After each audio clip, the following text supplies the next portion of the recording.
Fala galera, tudo bem com vocês? Para quem não me conhece, meu nome é Igor Munstock, eu sou economista e consultor de investimentos. E por essa, ninguém esperava. Todos os dias de manhã, a primeira coisa que eu faço é olhar as notícias, as notificações, o que está rolando aí nos mercados enquanto nós estávamos dormindo. Primeira coisa que eu li, a única coisa que eu li na verdade, foi que o Banco Central japonês mudou a sua política monetária. Eu não achava que eu ia ver isso em 2022, muito menos nessa semana antes do Natal, em que o mercado sonha com um rally pré-natal. O que aconteceu? O que mudou? É isso que a gente vai falar nesse vídeo. Mas antes eu peço para vocês deixarem um like aqui, inscrevam-se no canal, me sigam nas redes sociais para poder acompanhar tudo que eu publico aí sobre mercados, economia e investimentos para vocês. Banco Central do Japão, o ano inteiro, tem lutado contra a volatilidade dos ativos, dado esse novo cenário macro que nós estamos vivendo. Taxas de juros mais altas, inflação mais persistente, menos crescimento. Isso aí é o que aconteceu em 2022 e vai ser assim em 2023. O Banco Central do Japão está lutando contra essa volatilidade e, segundo o relatório que foi divulgado hoje, eles perceberam que isso está afetando muito na transmissão da política monetária. Isso é, a política monetária, ao ser implementada, ela produz efeitos monetários, ela é transmitida para a economia, está tendo um problema aí no meio do caminho, por conta da vol. Uma forma que eles encontraram de melhorar a transmissão da política monetária era fazendo pequenas alterações no que nós recebemos hoje de notificação. Eles mantiveram a taxa de juros inalterada, permanece em 0,1% negativo, mas eles mudaram a banda de variação da taxa de longo prazo dos títulos públicos. Isso é, a variação da taxa de longo prazo de 10 anos agora pode ser um pouco maior do que podia ser antes. Essa política chama-se Yield Curve Control. É o controle da curva de juros que quem fez o curso de economia sabe exatamente o que significa e sabe a minha opinião sobre ela. É uma das ferramentas de política monetária mais bizarras que existem atualmente. Ela é praticada pelo BOJ e, se eu não me engano, pelo Banco Central Australiano. Eu vou ver depois isso aí. Se eu não me engano, são os dois grandes bancos centrais que fazem isso. Em essência, em resumo, o que significa esse Yield Curve Control, YCC? Ele permite que o Banco Central manipule, intervenha, defina, fixe o rendimento dos títulos de longo prazo. Se é longo prazo, médio prazo, curto prazo, quem define é o Banco Central. Mas ele vai intervir nos títulos de longo prazo, fixando a taxa num ponto que ele considera interessante. No caso do Banco Central japonês, eles fixaram a taxa de longo prazo em 0,25. Positivo e negativo, pode variar ali no meio. Agora eles aumentaram para 0,50. Quando eles fazem isso, é uma forma de você manter o custo do capital no longo prazo barato. Porque isso afeta as taxas dos bancos e também afeta as taxas dos títulos privados. Isso estimula o crescimento. O objetivo sempre foi esse, estimular o crescimento japonês, estimular a inflação, que nos últimos anos tem sido muito baixa, agora não mais, e isso também afeta câmbio. Tem que lembrar que isso afeta câmbio. Eles implementaram isso pela primeira vez lá em 2016, vieram mudando aos poucos nesses últimos anos, e é isso que eu quero mostrar para vocês na prática como funciona, porque é algo bastante bizarro, como eu já disse. Essa aqui é a taxa de juros do Banco Central japonês, do BOJ, fixada em 0,1% negativo, nenhuma alteração aqui, nenhuma surpresa aqui. Inclusive no próprio pronunciamento hoje, eles mantiveram uma comunicação dizendo, olha, nós não estamos subindo juros. Isso aqui não pode ser percebido como uma política contracionista, ela só é menos expansionista. O que de fato está acontecendo é isso aqui. Desde 2016, o rendimento dos títulos de longo prazo só podia permanecer dentro dessa faixa, dessa banda, 0,1% positivo, 0,1% negativo. Com o tempo, eles perceberam que era hora de aumentar a variação dessa taxa. Então agora o mercado pode variar um pouco mais, 0,2% positivo, 0,2% negativo. A partir de 2021, eles aumentaram novamente a variação dessa banda, de 0,25 positivo para 0,25 negativo. Mas como vocês podem estar percebendo, o mercado não variou muito aqui para baixo desde 2021. Inclusive, eles têm tido muitos problemas com o rendimento dos títulos de longo prazo, porque ele tem por várias vezes tentado ultrapassar essa banda superior. Várias vezes aqui. Inclusive teve um dia específico ali da metade do ano, se eu não me engano, alguma coisa influenciada por mercado americano, por Fed, em que eles tiveram que comprar uma quantidade histórica de títulos para manter essa taxa aqui embaixo. Lembrando que quem define o rendimento dos títulos de qualquer governo é a oferta e a demanda. A oferta, a demanda, a política fiscal, enfim. Eles estão intervindo no mercado. Eles, por partes, acabam reduzindo a influência da oferta e na demanda na precificação desses títulos. A partir de hoje, como vocês estão vendo aqui, agora esse mercado pode oscilar 0,5% positivo e 0,5% negativo. Existe mais liberdade para a flutuação dessa taxa de longo prazo. Tá? Como eu disse, isso aqui afeta crescimento, isso afeta a inflação e também afeta o câmbio. É só a gente olhar aqui o que está acontecendo com o iene japonês desde o início do ano. Desde janeiro, fevereiro, quando o iene custava ali 114 ienes por dólar, ou melhor, o dólar custava 114, 115 ienes por dólar, o mundo inteiro tem subido juros. Até o Banco Central Suíço, o Banco Central Europeu, o Fed, e num ritmo bastante apertado. Os bancos centrais subindo juros, o Banco Central japonês mantendo o juro negativo.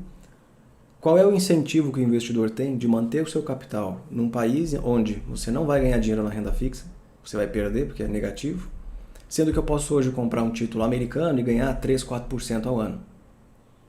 Os investidores vendem os ativos cotados em iene, vendem a moeda, compram dólares e aí sim alocam onde eles quiserem. Esse excesso de venda, essa pressão vendedora do iene faz ele se desvalorizar. Nesse caso aqui o dólar está se valorizando. Isso tem se invertido a partir ali de outubro, quando a mensagem do Fed tem se tornado menos hawkish, quando o pessoal tem aí precificado o tal do pivô, que não vai acontecer, o iene tem ganhado um pouco de força. E com a medida de hoje, o iene está subindo mais ou menos uns 3%. Tá? Essa medida também afetou a Bolsa de Valores. A gente vê a Nikkei caindo mais ou menos 2,5% nessa terça-feira, tá? A queda aqui. Que os juros de longo prazo está subindo, está aumentando. A gente tem visto esse efeito aqui no Brasil também, nesses últimos meses, com questões fiscais impactando a curva de juros, isso impacta a bolsa, câmbio e outras coisas. É a mesma dinâmica, só que aqui é uma mudança de política monetária por parte do BOJ, algo que pegou o mercado de surpresa, deu aí um certo susto. Tudo bem. Quando essa taxa está prestes a ultrapassar o limite superior ou inferior da banda, o Banco Central japonês intervém. Quando está ultrapassando o limite superior, ele compra títulos no mercado, o que faz o preço do título subir, o seu rendimento cair. Relação inversa entre PU e yield. Como nós vimos, o rendimento não tem nem se aproximado da banda inferior, onde ele venderia títulos no mercado. Tem se aproximado sempre da banda superior. Então eles têm que intervir sempre no mercado, comprar títulos, imprimir moeda.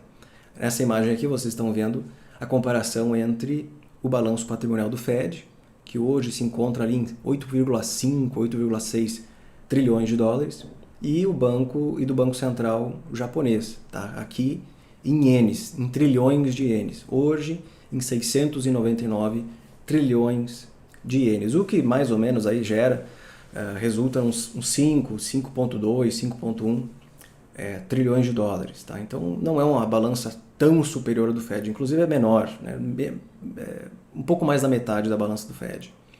Eles precisam imprimir muito dinheiro para comprar esses títulos para manter essa taxa inalterada. Tanto é que hoje o banco japonês ele é dono de mais de 50% do mercado de renda fixa lá fora, no Japão. Eles são praticamente o maior negociador dos títulos.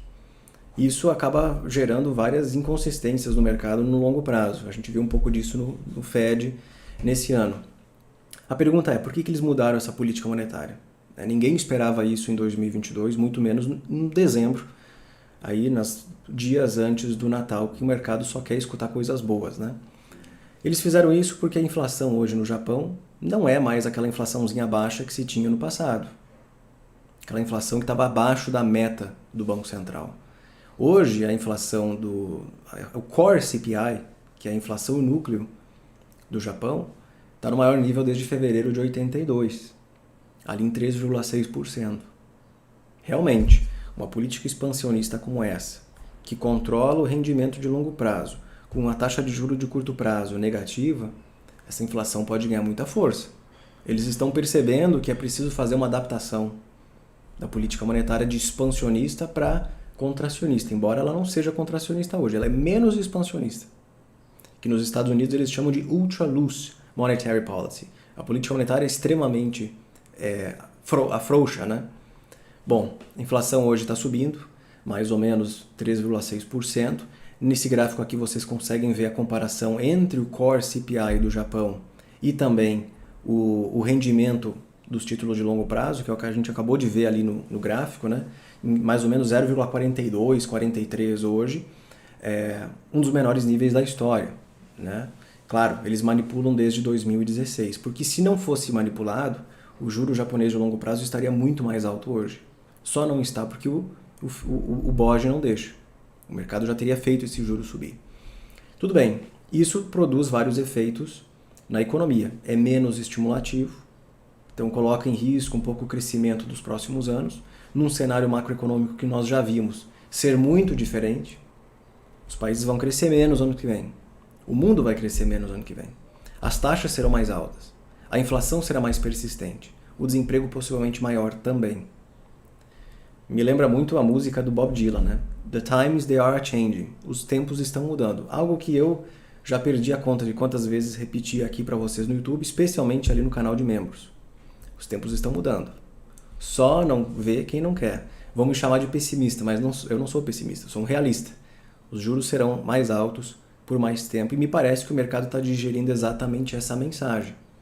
O mercado americano acabou caindo ali quando essa notícia foi divulgada. Acho que levou mais um susto, porque obviamente ninguém esperava esse tipo de mudança. Um susto ali, tá? Só que é o seguinte, no mundo inteiro a mensagem tem sido essa. Inflação mais alta, políticas contracionistas, juros altos, redução de balanço, menos liquidez nos mercados. E semana passada, não vi ninguém comentando, todo mundo falou de Fed, todo mundo falou de Banco Central Europeu, que inclusive a partir de março vai começar a reduzir o seu balanço patrimonial.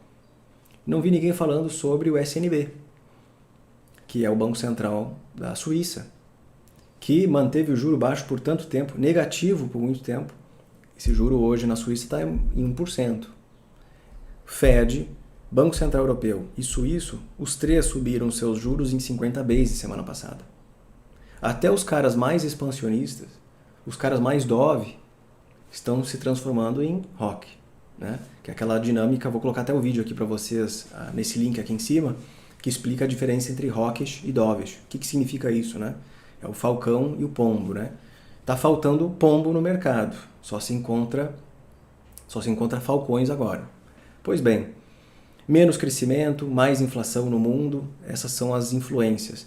E algumas tendências que nós víamos no mercado estão começando a perder aí certa correlação, tá? Se vocês olharem aqui, eu vou comparar o título, a taxa de juro real americana, que é essa linha amarela, e o iene japonês, ambos vinham aqui numa tendência de alta desde o início de 2022.